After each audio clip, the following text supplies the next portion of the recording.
The observation deck of the Galactic Council's flagship Sovereign Dawn hummed with the usual arrogance of 1,000 conquered worlds. Katniss stood at the transparisteel window, her reflection ghostly against the backdrop of distant stars, while behind her the council members chittered, clicked, and buzzed in their various languages. The human delegation wishes to speak? Ambassador Zekthor's translator rendered his words with barely concealed contempt. The Valkyrian's 4 eyes blinked in sequence. A gesture Katniss had learned meant amusement. She turned slowly, her military dress uniform crisp despite 3 weeks aboard the alien vessel. "We do. Earth formally requests that you reconsider your invasion plans."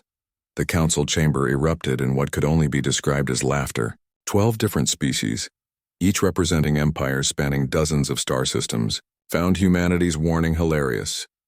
"Your world has barely mastered fusion drives," Counselor Thrace wheezed through her breathing apparatus. "You have no energy shields, no antimatter weapons, no fleet worth mentioning. What could you possibly threaten us with?" Katniss's jaw tightened. "We're not threatening. We're warning. There are things about humanity you don't understand. Things we've deliberately kept hidden." Hidden? Zekthor's mandibles clicked. "We've observed your planet for 3 cycles. We know everything about you soft-skinned primitives. You fight among yourselves over resources, ideology, and invisible sky gods. Your weapons are chemical and nuclear, crude, dirty, inefficient." "That's exactly my point," Katniss said quietly. "You've been watching, but you haven't been seeing."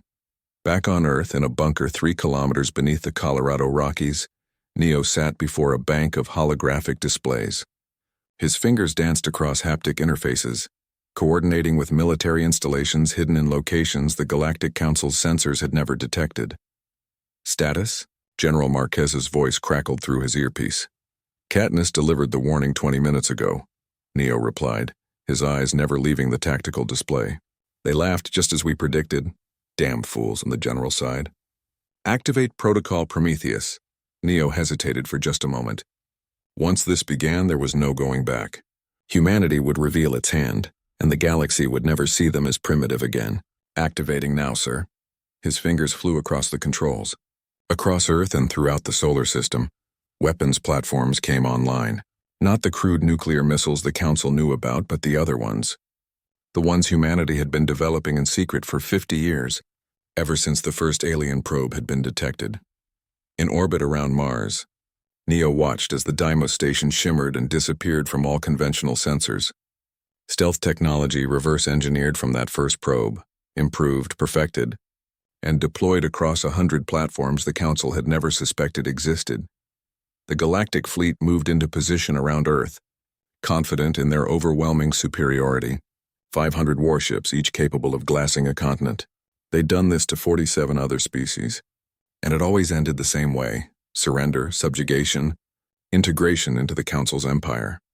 Admiral Kresh of the Valkyrian Armada watched Earth's cities glittering below. Primitive, but they have potential as laborers.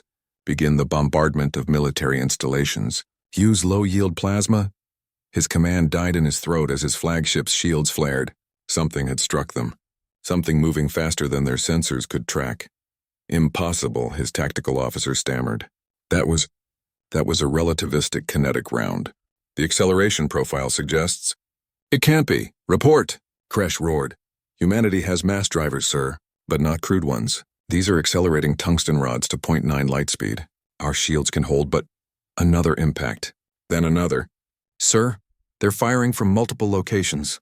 Luna, Mars orbit, the asteroid belt. They're everywhere." On the Sovereign Dawn, alarms blared. Katniss allowed herself a small smile as council members scrambled in panic. "What is this?" Zekthor demanded. "Your species doesn't have this technology." "We told you," Katniss said calmly. "We were holding back. Did you really think a species that went from wooden aircraft to moon landings in 60 years just stopped innovating?" "We knew you were watching. We showed you what we wanted you to see." Neo's screens lit up with incoming data.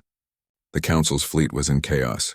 Humanity's relativistic weapons were only the first surprise. Now came the second wave. "Deploying swarm drones," he reported. Not thousands, but millions of microscopic robots, each one capable of infiltrating alien ships, dismantling systems from within, or simply creating cascading failures in critical infrastructure. The third wave was information warfare. Human AIs trained on decades of intercepted galactic communications crashed through the Council's networks like a digital tsunami.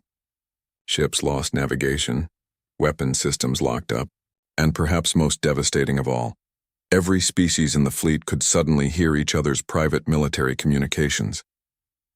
The Velcarians were planning to betray the Thracians? The Zorlacs have been skimming tribute for decades. Trust evaporated. The fleet's perfect coordination dissolved into suspicion and chaos. Katniss watched it unfold on the council chamber's main display. "We studied you," she said quietly. "Every species you've conquered. We interviewed their survivors, learned from their mistakes. You look for primitive civilizations, overwhelm them with force and absorb them, but you never encountered a species that knew you were coming, that had time to prepare, that wanted you to underestimate them." Admiral Kresh watched helplessly as his fleet tore itself apart, not from human weapons, though those were devastatingly effective, but from the mistrust and paranoia humanity had weaponized against them.